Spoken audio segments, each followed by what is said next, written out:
Hello and welcome to this week's Ask Me Anything Python. In this week's episode we have two items, one question and one featured module.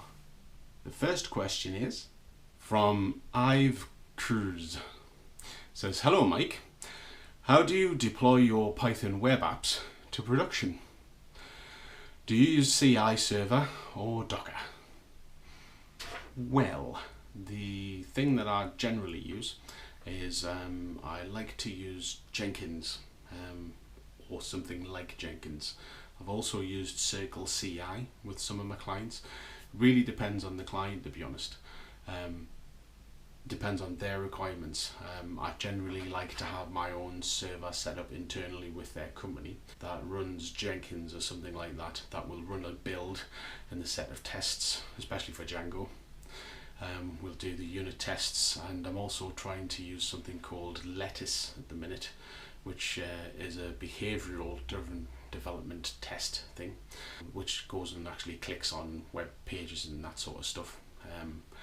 And I will generally run the tests on Jenkins or Jenkins CI, and then it will then be set up to send me an email if there's anything wrong. The deployment, I will, in general, I tend to have that as a personally run script. I don't have that as a timed thing.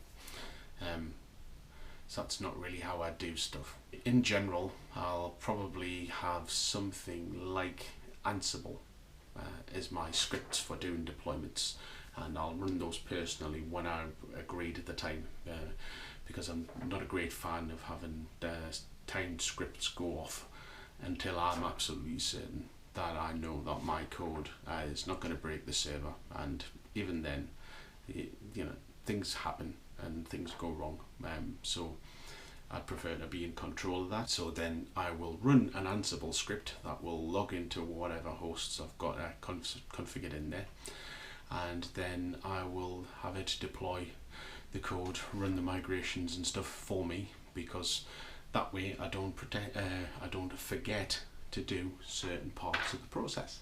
That's what I do in general. It's not perfect, but then no continuous integration system is perfect. Bugs still manage to get into the other side, even with the best intentions. It helps you reduce that kind of stuff happening. That works for me in general, and that's the way I like it. Okay, so the next section is about a module called django-ajax-uploader, and it's a little module that I've come across that really makes things a lot easier. If you're going to do file uploads, it's nice if you can just do it the normal way, but if you want to make it nice and Web 2.0, then the best way to do that is to basically include some kind of Ajax upload, so that your user can then continue to use the page whilst that process happens. So see what you think, and this is it here. Okay, so this is a module called django-ajax-uploader, and it basically installs into your Django project and allows you to do uploading without having to do a page refresh or submit a form in your standard way. So when you're on your website, if we just take a quick look over here, you basically get a button here and it lets you select something. So we'll just pick an image. You click OK. It starts uploading and gives you this little spinner here. And then once it's done, it basically sends a message back saying it's succeeded.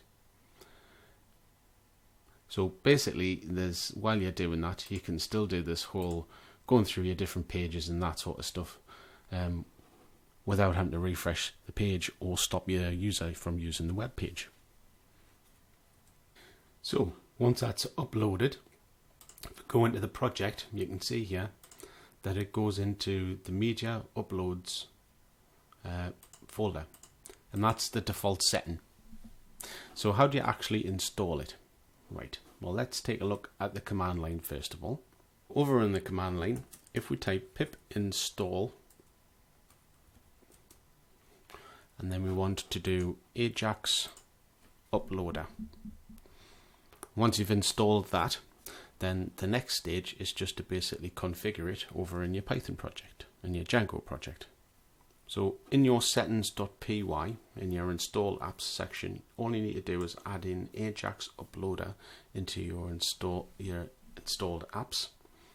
In addition, in the head of any HTML page that you're going to use it in, you'll need to add in these couple of lines here, which basically pull in the Ajax-uploader JavaScript that's used to do the whole Ajax upload system. And then we also have some CSS. Now that CSS is basically the thing that gives you the look and feel of this button. So you can basically override that if you want and get it to look more like your website, which is probably what I'll end up doing with this one. So the next step after that is to actually include a view into whatever views you're gonna, or whatever section of your website you're gonna actually include this Ajax upload for. So to include that, in my view, I've actually imported the Ajax uploader or file uploader class-based view, and I've just basically created an instance of it in here, so that we can basically reference that from here in our URLs.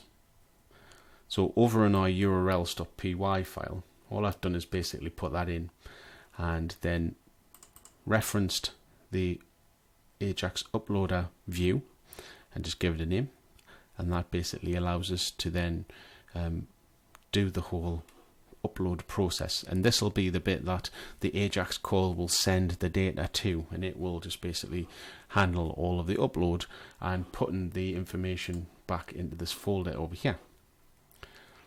So then the final step of the process is to take some of this boilerplate JavaScript, which you can get off their website, off their GitHub page, which basically sets up the uploader and gives it the URL to our uploader. And you can see that I've tacked on a project ID because that's specific to my particular thing that I'm doing right now.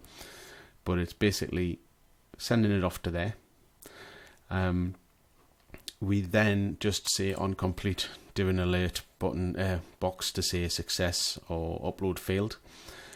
We also include in these parameters our CSRF token, so that when the upload gets sent, it will it'll get past Django's protection system for cross-site request forgery.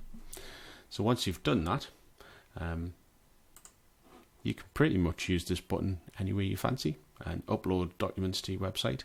It's dead simple, and it saves you hours and hours of programming. Okay, so that's the end of this week's episode. I hope you enjoyed it. If you did, then click the like button down here. If you want to see more in this series, click the subscribe button down there also.